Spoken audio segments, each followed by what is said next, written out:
नमस्कार दोस्तों, मैं सीमा सिलावट आप सभी का बहुत बहुत स्वागत करती हूँ मेरी इस वीडियो में। दोस्तों, अगर हम किसी भी व्यक्ति के बारे में बिल्कुल सटीक प्रिडिक्शन निकालना चाहते हैं, उसका स्वभाव कैसा है, उसकी पर्सनालिटी कैसी है, वो व्यक्ति कैसे विचार करता है, या उसकी लाइफ में क्या क्या घटनाएं हुई है या अब होने वाली है, उसके लाइफ में क्या क्या शुभ कार्य होने वाले हैं या क्या शुभ अशुभ कार्य होने वाले हैं, उन सभी बातों की अगर हम जानकारी चाहते हैं, बिल्कुल सटीक 100% प्रिडिक्शन चाहते हैं, बिल्कुल सही, तो इसके लिए हमें नक्षत्र को समझना बहुत ज्यादा जरूरी है, क्योंकि हर राशि के पीछे 3 नक्षत्रों की ऊर्जा पाई जाती है। इसीलिए जो हमारा प्रिडिक्शन है, हमारी जो भविष्यवाणी है, उसको हम सिर्फ 12 राशियों तक सीमित नहीं रख सकते हैं।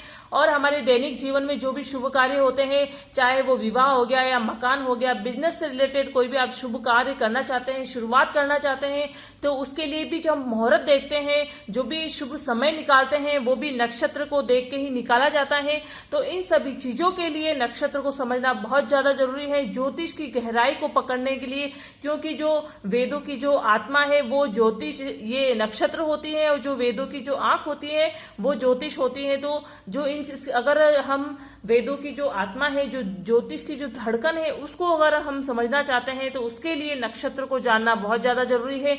और आज मेरी इस वीडियो में हम बात करेंगे पुनर्वसु नक्षत्र में, आकाश मंडल में 7वें नंबर का ये नक्षत्र होता है। और मैंने यहाँ पर 3 टुकड़ों में आपको इस वीडियो में समझाने की कोशिश करूंगी। सबसे जो पहला पार्ट है, इसमें मैं आपको समझाने की कोशिश करूंगी कि उसको कौन सा सिंबल, कौन सा लिंग, तत्व, गुण कौन सा अलॉट किया गया है। क्योंकि जो हमारे ऋषि मुनि थे पुराने, जिन्होंने ज्योतिष शास्त्र का निर्माण किया है, जिन्होंने नक्षत्र की रचना की है, जिन्होंने आकाश मंडल को 27 भागों में बांटा है, 27 नक्षत्र में बांटा है, उनकी डीप एनालिसिस करने के लिए, तो इसके लिए जो तारों का जो समूह था, उन तारों के समूह से उन्होंने सिंबल बनाया है, हर नक्षत्र का उससे जोड़ा है सिंबल से, ताकि बहुत ही आसानी से हर नक्षत्र का जो उसको समझना है वो इजी हो सके। तो यहाँ पर जो नक्षत्र है हमारा पुनर्वसु नक्षत्र, इस नक्षत्र में भी ये जो सारे सिंबल है या उसको जो कास्ट है, जो लिंग है, गुण है, वो सारे इनको अलॉट किए गए हैं, क्योंकि हर नक्षत्र को, हर तारों को उन्होंने जीवित रूप में देखा है, एक प्राण के रूप में देखा है। तो इसीलिए उन्होंने सभी को उनका स्वभाव पता है, उनका जो गुण है, उनका तत्व है, वो अलॉट किया गया है। तो यहाँ पर इस पार्ट में मैं आपको ये बताऊंगी। फिर बात आती है सेकंड की, तो यहाँ पर मैं आपको इस वाले में मैं आपको क्षेत्रफल समझाऊंगी। फिर सबसे लास्ट में आपको स्वभाव और क्या क्या शुभ कार्य करने चाहिए और क्या नहीं करना चाहिए वो समझाऊंगी। तो सबसे पहले मैं आपको बताती हूँ कि यहाँ पर पुनर्वसु नक्षत्र जो आता है वो आता है मिथुन राशि के अंतर्गत, और मिथुन राशि के जो देवता है वो है बुध देव, और पुनर्वसु नक्षत्र के जो नक्षत्र लॉर्ड है, नक्षत्र स्वामी है, वो है बृहस्पति देव।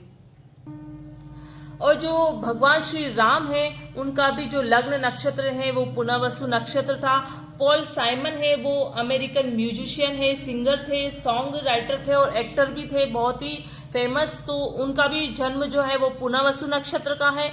और हमारे महर्षि रमन है, जो आध्यात्मिक गुरु थे और उपदेशक थे, उनका भी जो नक्षत्र है वो पुनर्वसु नक्षत्र ही था। मैंने आपको एग्जाम्पल इसलिए दिए हैं क्योंकि हमको थोड़ा सा जो उनका स्वभाव है उनसे समझने में थोड़ा इजी रहे, क्योंकि भगवान श्री राम को, महर्षि रमन को, इनको सभी लोग जानते हैं, कोई भी अपरिचित नहीं है इस नाम से, इसलिए मैंने आपको यहाँ पर एग्जाम्पल दिए हैं।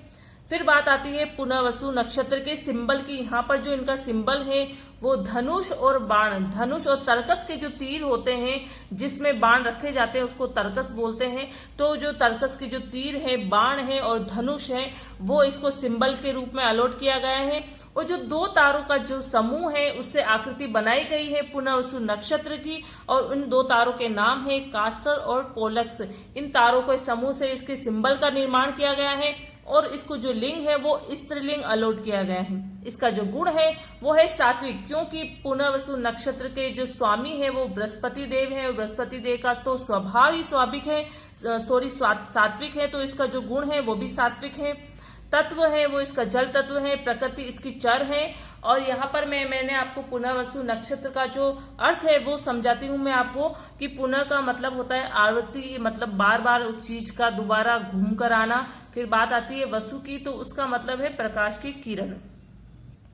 फिर हम बात करेंगे क्षेत्रफल की। मैंने आपको पिछली मेरी वीडियो में बताया था कि हर राशि का क्षेत्रफल 30 डिग्री होता है, नक्षत्र का क्षेत्रफल 13 डिग्री 20 मिनट का होता है, और नक्षत्र में हर नक्षत्र में जो 4 चरण 4 पद होते हैं उसमें हर एक पद का चरण का जो क्षेत्रफल है वो 3 डिग्री 20 मिनट का होता है। वो कैसे निकाला जाता है वो मैंने आपको पिछली वीडियो में बताया है।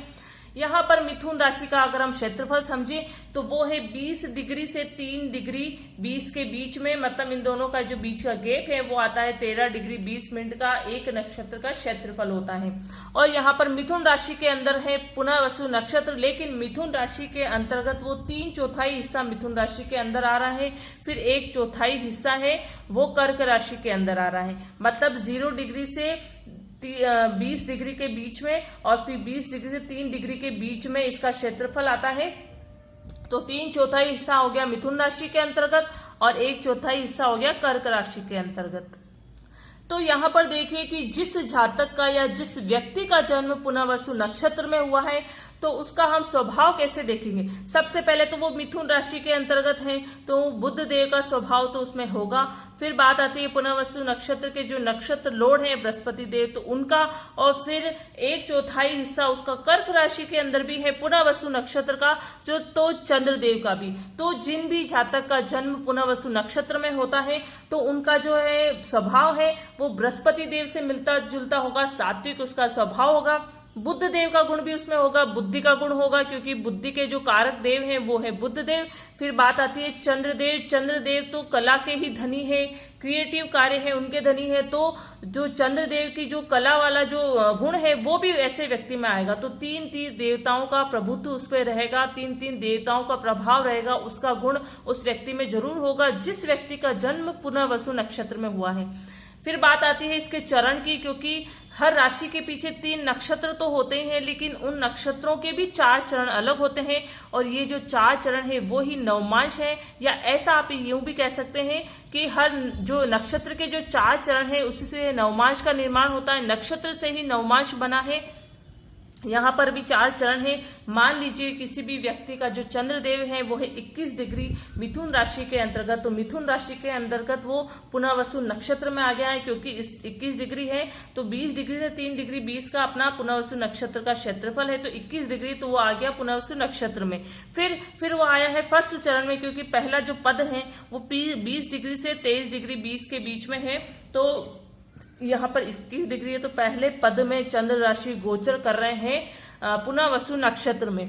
तो यहाँ पर अगर आप नवमांश खोल के देखेंगे उस व्यक्ति का तो आपको चंद्रदेव नवमांश में मेष राशि मतलब 1 नंबर राशि के अंतर्गत आपको चंद्रदेव बैठे हुए दिखाई देंगे। तो ऐसे आप नवमांश भी देख सकते हैं और नक्षत्र के जो 4 चरण हैं उनको भी समझ सकते हैं। फिर बात आती है दूसरे पद की, दूसरे चरण की, तो वो है 23 डिग्री 20 से 26 डिग्री 40 मिनट का। तो यहाँ पर आप जो प्रभुत्व रहेगा, जहाँ पर जिस राशि का जो प्रभाव रहेगा वो है वृषभ राशि, तो वृषभ राशि के देवता है शुक्रदेव, तो शुक्रदेव का प्रभाव भी रहेगा। फिर है तीसरा पद, तीसरे पद के अंतर्गत अगर पुनर्वसु नक्षत्र में कोई भी ग्रह है और उसमें उसका जो चरण है वो तीसरे पद में है 26 डिग्री 40 से 30 डिग्री के अंतर्गत, तो मिथुन राशि मतलब बुध देव का प्रभाव, मिथुन राशि का प्रभाव उस पर बहुत ज्यादा रहेगा। और फिर बात आती है चौथा पद, चौथे पद में 30 डिग्री से 3 डिग्री 20 मिनट का, अगर 30 डिग्री से 3 डिग्री 20 मिनट के बीच में कोई भी ग्रह गोचर कर रहा है पुनर्वसु नक्षत्र में और वो भी चौथे चरण में गोचर कर रहा है, वो कोई भी ग्रह हो सकता है, सूर्य हो सकता है, बृहस्पति देव हो सकते हैं स्वयं, या चंद्र, या फिर जो लग्न राशि है वो हो सकती है, शनि है, कोई भी ग्रह हो सकता है। तो अगर वो चौथे चरण में गोचर कर रहा है तो कर्क राशि का चंद्रदेव का काफी प्रभाव उसमें होगा। तो ऐसे आप कोई भी ग्रह दे सकते हैं, लेकिन नक्षत्र में 3 ग्रहों को बहुत ज्यादा प्राथमिकता दी गई है। एक तो है सूर्य राशि क्योंकि उससे व्यक्ति की आत्मा का पता चलता है, फिर चंद्र राशि जिससे उसका स्वभाव, उसका मन कैसा है, उसके आचार विचार, उसकी आदतें कैसी है वो पता चलती है, फिर सबसे बाद में बात आती है कि लग्न राशि की, जिससे उसका व्यक्तित्व तो समझ में आता है, उसकी कद काठी, उसका शारीरिक जो बनावट है, उसका जो रंग रूप है वो कैसा होगा तो उसका पता चलता है। तो ऐसे हम नक्षत्र से जो उसका चरण है, चरण से उसका पूरा जो प्रभाव है ग्रहों का वो हम समझ सकते हैं। फिर सबसे लास्ट में यहाँ पर बात आती है स्वभाव की। जिन जातकों का जन्म पुनर्वसु नक्षत्र में हुआ है तो उनका जो स्वभाव है, मैंने आपको बताया ऊपर कि श्री राम का जो लग्न नक्षत्र है और जो महर्षि रमन का जो चंद्र नक्षत्र है वो पुनर्वसु नक्षत्र में है। तो ऐसे हम देख सकते हैं कि ये कितने बड़े आध्यात्मिक गुरु थे, एक दुनिया को पूरा जो नया उपदेश देने आए थे, एक बहुत बड़े उपदेशक भी थे। तो इनसे इनका नेचर आप स्वभाव मिलता जुलता देख सकते हैं जिन लोगों का जन्म पुनर्वसु नक्षत्र में हुआ है। तो इनके अगर हम स्वभाव की बात करें तो ये आध्यात्मिक रुझान, आध्यात्मिक प्रवृत्ति इन लोगों की काफी होती है। क्यों? क्योंकि जो पुनर्वसु नक्षत्र के जो लॉर्ड है वो ही बृहस्पति देव है। तो आध्यात्मिक रुझान तो उन लोगों में बहुत ज्यादा दिखेगा। ज्ञानी तो होंगे क्योंकि बृहस्पति देव तो गुरुओं के गुरु हैं, तो ऐसे लोगों में ज्ञान काफी होता है। धार्मिक इनकी प्रवृत्ति होती है, धर्म में काफी रुचि होती है, धर्म में जो भी कर्म कांड होते हैं उन लोगों की तरफ भी उन लोगों का काफी रुझान होता है। ज्ञानी होते हैं, सकारात्मक इनका पहलू होता है, अपने जीवन को देखने का इनका जो एटीट्यूड होता है वो लाइफ को देखने का पॉजिटिव रहता है। कभी भी ये नेगेटिव विचार अपने मन में नहीं लाते हैं। सत्य प्रिय होते हैं। भगवान श्री राम को भी आपने देखा है कि हमेशा वो सच बोलते थे, सच का साथ देते। तो ऐसे लोग सत्य प्रिय होते हैं, सत्य की राह पर चलने वाले होते हैं। समर्पण का भाव इन लोगों में बहुत ज्यादा होता है, दूसरों के लिए बलिदान करने में ये हमेशा आगे रहते हैं। न्याय प्रिय होते हैं, आदर्शवादी होते हैं, एक आइडियल बनाते हैं समाज में दूसरों के लिए अपनी छवि का, और इनका जो स्वभाव है वो काफी शांत होता है। शोध कार्य में इन लोगों को काफी रुचि होती है और उच्च शिक्षा के लिए भी बृहस्पति देव को देखा जाता है। अगर किसी की कुंडली में बृहस्पति देव की स्थिति अच्छी नहीं है, और अगर हम देखते हैं कि बच्चों के लिए भी देखें कि इस बच्चे का जो एजुकेशन है वो कैसा रहेगा, इसकी जो शिक्षा है वो कैसी रहेगी, ये ग्रेजुएशन भी कर पाएगा नहीं कर पाएगा, या पोस्ट ग्रेजुएट होगा या नहीं होगा, तो उसके लिए भी हम बृहस्पति देव को जरूर देखते हैं उच्च शिक्षा के लिए। और वो अगर फॉरेन में भी एजुकेशन के लिए जाएगा या नहीं जाएगा तो उसके लिए भी बृहस्पति देव को देखा जाता है। तो बृहस्पति देव की स्थिति कुंडली में अच्छी है तो वो जातक अच्छी शिक्षा, उच्च शिक्षा प्राप्त करता है, और ऐसा व्यक्ति अच्छा शिक्षक भी बनता है क्योंकि बृहस्पति देव तो गुरुओं के गुरु हैं। तो ऐसे लोग अच्छे शिक्षक होते हैं, दूसरों को बहुत अच्छे से सिखा सकते हैं, धैर्यवान काफी होते हैं ऐसे लोग, और सहनशील भी बहुत होते हैं। तो ये तो बात हो गई पॉजिटिव। अगर हम देखें बृहस्पति देव को पुनर्वसु नक्षत्र में किसी भी जातक की कुंडली में, लेकिन अगर किसी की कुंडली में पुनर्वसु नक्षत्र में वो जो चंद्र राशि है वो गोचर कर रहे हैं, लेकिन उसकी जो लग्न कुंडली में जो बृहस्पति देव है उसकी स्थिति अच्छी नहीं है, या तो वो 6, 8, 12 में है, या खुद बृहस्पति देव नीच के हो गए हैं, या बृहस्पति देव अस्त हो गए हैं बिल्कुल सूर्यदेव से पास से, या फिर वो 0 डिग्री है, या फिर नीच राशि के साथ स्वयं बैठे हैं, तो ऐसे में जो बृहस्पति देव है वो पीड़ित हो जाते हैं। तो जब बृहस्पति देव की ऐसी अवस्था हो जाती है तो उस समय जातक को कैसे रिजल्ट मिलते हैं, उसका जो स्वभाव है वो कैसा होता है, तो उसके स्वभाव को अगर हम देखें तो नकारात्मक पक्ष हम उसको देखें तो ऐसे जो जातक हैं वो क्लेश को सहने वाले होते हैं, क्योंकि मैंने आपको बताया उनके स्वभाव में कि धैर्यवान काफी होते हैं, सहनशील काफी होते हैं। तो जो भी कोई अत्याचार होता है या कोई भी गलत काम भी होता है तो उसको सहते रहते हैं, उसका कभी विरोध नहीं करते हैं, और बुद्धिहीन भी होते हैं क्योंकि ज्ञान के कारक हैं हमारे बृहस्पति देव। अगर वो ही पीड़ित हो गए तो ऐसे लोगों में ज्ञान की कमी पाई जाती है। फिर कामुक प्रवृत्ति हो जाती है कि क्योंकि जहां व्यक्ति में ज्ञान की कमी हो जाती है तो वहां पर वो जो गलत राह है वो चुन लेता है, काम प्रवृत्ति है उसमें ज्यादा रत हो जाता है, और रोगी भी हो जाता है क्योंकि जो बृहस्पति देव है हमारे वो है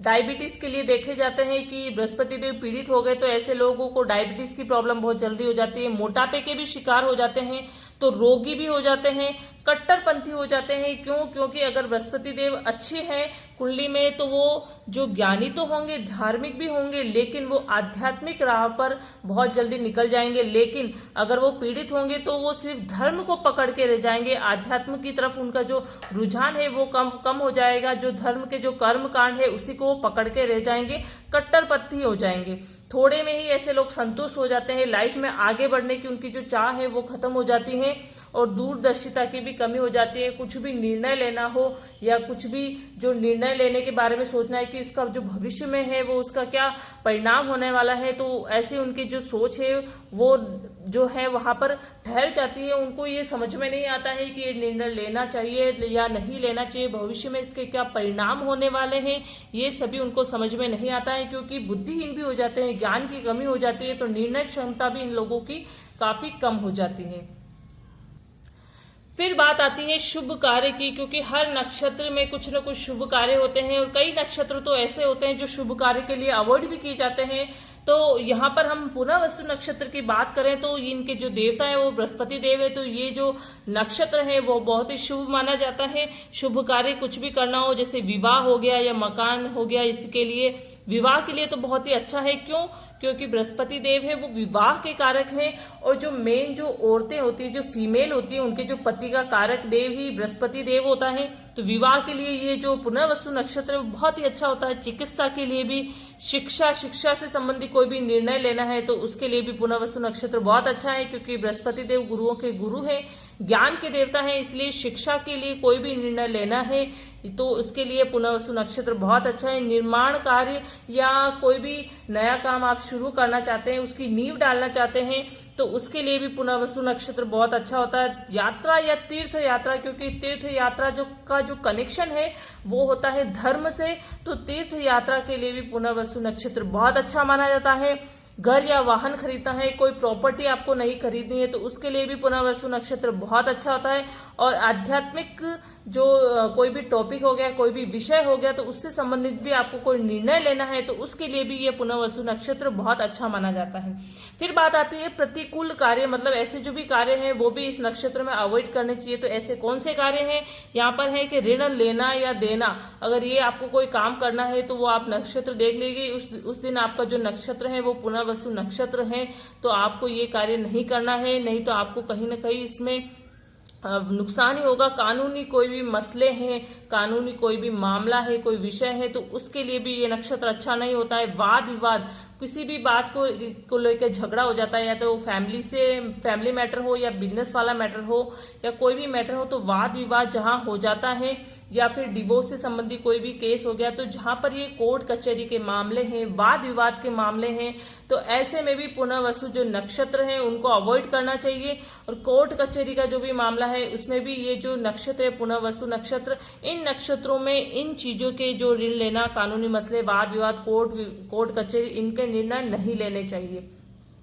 तो दोस्तों ये वीडियो आपको कैसी लगी है पुनर्वसु नक्षत्र के लिए जो मैंने बताई है, इजी वे में मैं थोड़ा समझाने की आपको कोशिश कर रही हूँ। तो आपको वीडियो कितनी पसंद आ रही है, आपको कितना इंटरेस्ट आ रहा है, अगर आपको कोई डाउट है तो भी आप मुझे कमेंट बॉक्स में कमेंट करके पूछ सकते हैं। मेरी वीडियो को ज्यादा से ज्यादा लाइक करें, शेयर करें, और अगर अभी तक आपने मेरे चैनल को सब्सक्राइब नहीं किया है तो प्लीज मेरे चैनल को सब्सक्राइब जरूर करें और बेल आइकन को प्रेस जरूर करें, ताकि आपको जो भी नई वीडियो मैं अपलोड करती हूँ तो उसका नोटिफिकेशन है वो डायरेक्ट आप तक बहुत ही जल्दी पहुंच सके। Okay, thank you.